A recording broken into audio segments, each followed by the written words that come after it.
Hi எல்லாருக்கும் வணக்கங்க. எல்லோரும் என்ன பண்ணுறீங்க? சாப்பிட்டாச்சுங்களா?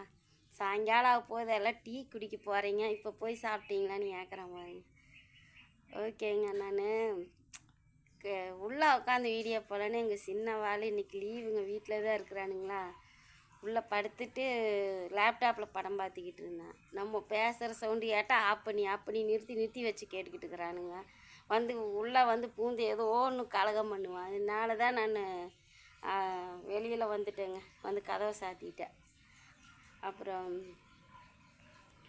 இல்லை, ஒரு சிஸ்டரா பிரதரான்னு தெரியலைங்க. அவங்க பேர் எனக்கு தெரியல. இங்கிலீஷில் இருக்குதுங்களா நமக்கு தெரியல. அப்புறம் பையன்கிட்ட படித்து சொல்ல சொன்னாங்க. அவங்க பேருங்கூட என்னமோ சொன்னான், எனக்கு ஞாபகம் இல்லை. சரி, அது அவங்களோட கருத்து. அதனால் வந்து நான் அவங்கக்கிட்ட சாரி கேட்டேன். ஏன்னா ஒரு பொம்பளையை நம்ம பேசுகிறது தப்புன்னு சாரி கேட்டேன். ஆனால் வந்து அவள் வந்து பொம்பளை கிடையாது சிஸ்டர். அவள் ஒரு பொறுக்கி, புரிஞ்சுதுங்களா? அவள் வந்து நீங்கள் சொன்னீங்கல்ல 3 பேர் ஒன்று தான் சொன்னீங்கல்ல. ஆமாம், 3 பேர் ஒன்று தான். அதனால் வந்து நான் உங்கள்கிட்ட சாரி சொல்லிட்டேன். ஆனால் வந்து இவளை பற்றி சொன்னீங்கல்ல நீங்கள், அந்த ஆள் தான் வந்து அவளை ஒரு அப்பனுக்கு பிறந்தவளாக இருந்தால் இருக்கக்கூடாது என்னமோ பேசுனாங்கன்னு நீங்கள் கமெண்ட் போட்டிருந்தீங்க. தமிழில் போட்டிருந்தீங்கன்னா எனக்கு தெரிஞ்சிருந்துருக்கு. அது வந்து எப்பவுமே அவங்க 2 பேருமே அவங்க தாய் தகப்பன்னு அசிங்கமாக தான் 2 பேருமே பேசிக்கிறாங்க. சரி, பரவாயில்ல. அப்படி அந்த ஆள் பேசுனதுனால தான் அவள் கோச்சிக்கிட்டு போனான்னா, அப்போ அந்த ஆளுக எதுக்கு மறுபடியும் வரணும்? எதுக்கு வரணும்? அந்த ஆளுகோட எதுக்குங்க வாழணும்? நீங்களே சொல்லுங்கள் சிஸ்டர். எதுக்கு போய் வாழணும்? ஒரு அப்பனுக்கு பிறந்தவளாக இருந்தால் என்னமோ பேசுனதுக்காக அந்த ஆளுகிட்ட கோச்சிட்டு போனவங்களை மறுபடியும் வந்திருக்கக்கூடாதுல்ல. மறுபடியும் அந்த ஆளுகோட சேர்ந்துக்கிட்டு ஒன்றா போகணும், ஒன்றா சுற்றணும். நீங்களே சொல்லுங்கள். அவள் வந்து காசுக்காகத்தான் அவங்களோட இருக்கிறான் அந்த ஆளுகோட. அவளுக்கெல்லாம் பொம்பளைங்கிற ஒரு அங்கீகாரத்தையே நீங்கள் கொடுக்காதீங்க சிஸ்டர். அவள் பொம்பளை மாதிரி நடந்துக்கிறது இல்லை. இப்போ நீங்களும் நானும் இருக்கிறோம்.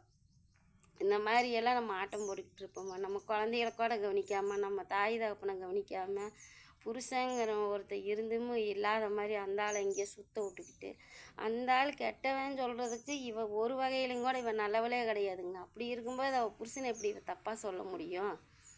நீங்களே சொல்லுங்கள்.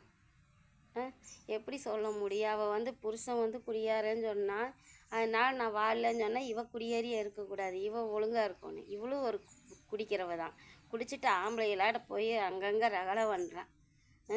அந்த ஆள் வந்து இவளை வச்சு தப்பான வழியில் வச்சு அந்த ஆள் சம்பாதிக்கணும்னு எனக்கு இது, அதனால் புருஷனை வேண்டான்னு சொல்லிட்டு வந்துட்டேன் அப்படின்னா, அப்போ இவள் ஒழுக்கமாக வாழ்ந்துருக்கணும். இவையா வெளியூர் வெளிநாடு அங்கேயும் இங்கேன்னு போய் ஏமோ தப்பான வேலையை பார்த்துட்டு வந்தேன். இப்பவும் இந்த ஆள் அந்த வேலையை தானே இவ்வளோ வச்சு பண்ணுது. சொல்லுங்கள். எப்படி நல்ல விதமாக இருந்து இவ்வளோ நகை பண்ணீங்க? நாங்கள் நல்ல விதமாக தான் இருக்கிறோம். ஆனால் நம்ம நாளையில் இப்படி நகை போய் மாதம் நகை வாங்க முடியுமா? நீங்களே சொல்லுங்கள். யோசிச்சு பாருங்கள் சிஸ்டர். எனக்கு இன்னும் நீங்கள் அவங்கள எல்லாம் நம்பாதீங்க. அவங்கள பொம்பளைன்னு நினச்சி நம்ம தாங்க ஏமாந்து போகணும். அதுக்கு தான் சொல்கிறேன். நீங்கள் என்னை திட்டுனாலும் பரவாயில்ல, இதுக்கு தான் நான் சொல்கிறேன். அவள் பொம்பளையே கிடையாது. அவள்